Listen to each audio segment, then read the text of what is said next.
A lot of you are going to be entering internships or be low man in the totem pole, and you're probably going to be working level 1, level 2 help desk.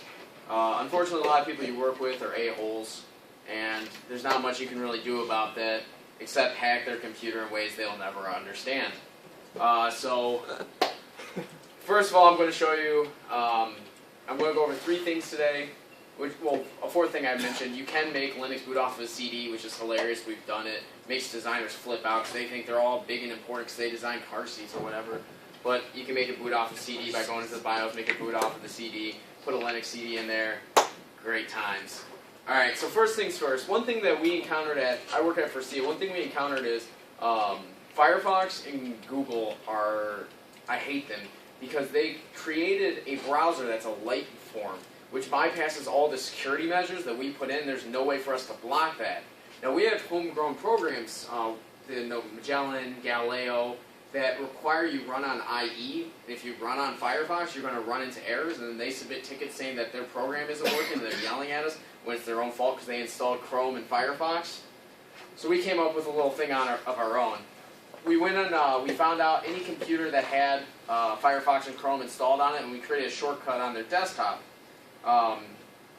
It looked a little something like this. You go in, you create a shortcut. Now, I saved a little time and I copied this little command that you put on your location for the device. So it's basically running a script as a shortcut.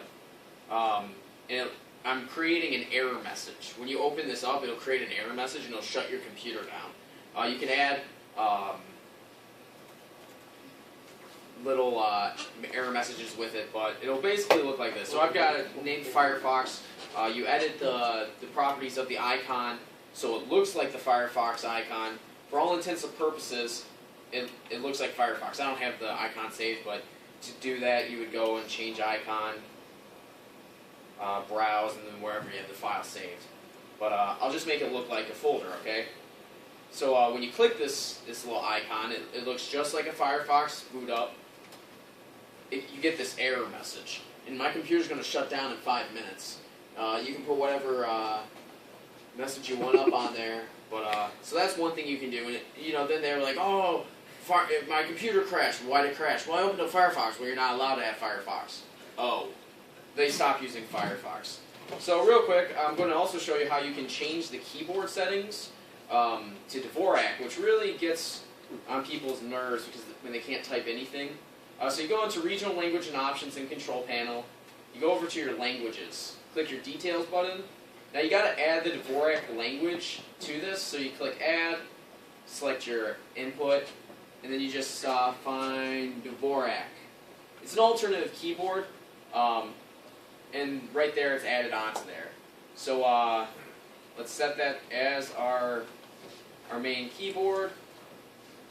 Okay, so now my computer thinks that I'm typing with Dvorak, but I have a different computer. So if I go to Notepad, I'm going to say, I don't know, dear, oh, what just happened?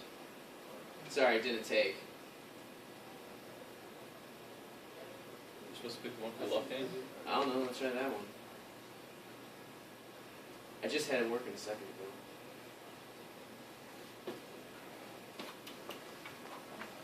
Oh, it's because that was already open. My bad. You got 3.5 minutes. No, you can't cancel that. That's the beauty of it. You can Control-Alt-Delete. Yes, you can. Oh, Go to the task manager. For whatever reason, it doesn't want to work in Dvorak. Is it under the regional? Yeah, I'm in the regional. Oh, okay. Can you change the keyboard down low? What's that? See where it has the keyboard down here? Yeah, like you. Yeah, we could probably do it that way. Under the regional language options, there was regional. There, that should work. Yeah, I'm just curious. Oh, under regional options. Did you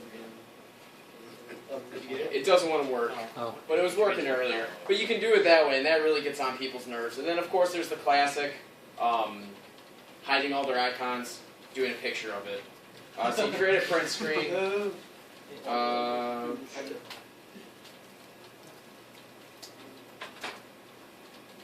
god, this computer better have paint. I stole this computer from work. They were throwing it out. Yeah, they got it.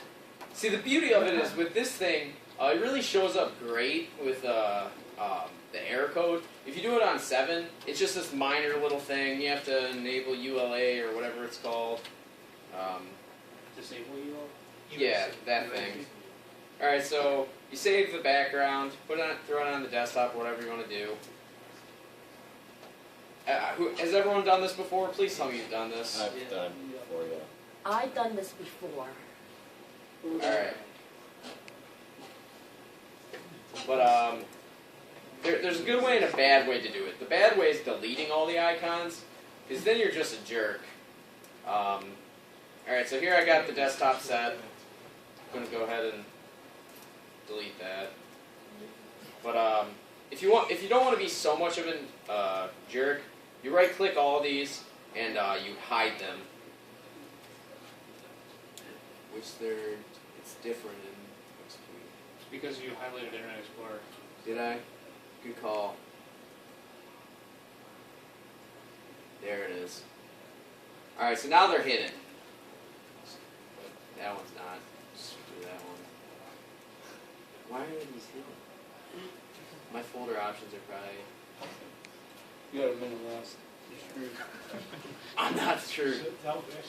Why aren't these hot hidden? You're screwed. Yeah. Now when I say it, you're screwed. I'm not screwed. You might want to stop that shutdown.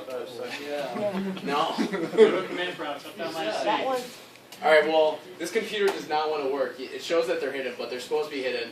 So then it's a simple, just go back in the folder options, unhide them, and yeah. But you know, this is this actually has good applications in the business world because program developers are getting more and more handy. You can't block things with App Blocker. Even if you set up certain security policies, they can get around it. The users and everything, they're sneaky. But if you do it like this, you train your users to know what a non-usable program is. And we've had great success. Firefox and Chrome are no longer littering computers because people are afraid to use them. It's a Pavlovian response. Exactly. Like you feed a dog, ring a bell. Well, you know, what we were doing was we just go on the computers, because you can search what programs are installed on these computers. It'd be like, oh, they have Firefox. So we go up to their desk and we're like, we need to uninstall Firefox. Oh, but it's so much faster. We don't care. It's going to give you problems. And until they have the problems, they don't really understand that. But they still keep it installed, and they keep on having problems. And you seem like a big, bad guy. But if you do this backdoor type approach, the users, they're a little less mad at you. Oakland blocks us our ability to download anything, to install anything. Oh, you can still install the light version of Chrome and Firefox. Oh, that's right, you can. But you don't really, does it install? I tried installing it and it works, but I gotta do it every single time. It's not. It still works, and that's the problem. And for our homebrewed applications that don't work on them, and then users getting frustrated, it's just so much easier to just plop this icon on their desktop. Yeah, and it's good prank anyway. Yeah. So pranking people, when you're dealing with people who think they're smarter than you, remember that you can always backdoor into their computers and really give them a bad day. So, thank you. That's important, Zach. Thank you. Nicely done. Any questions? It's right exactly in the right path of what I was looking for. So, I wanted to see something. Who's next?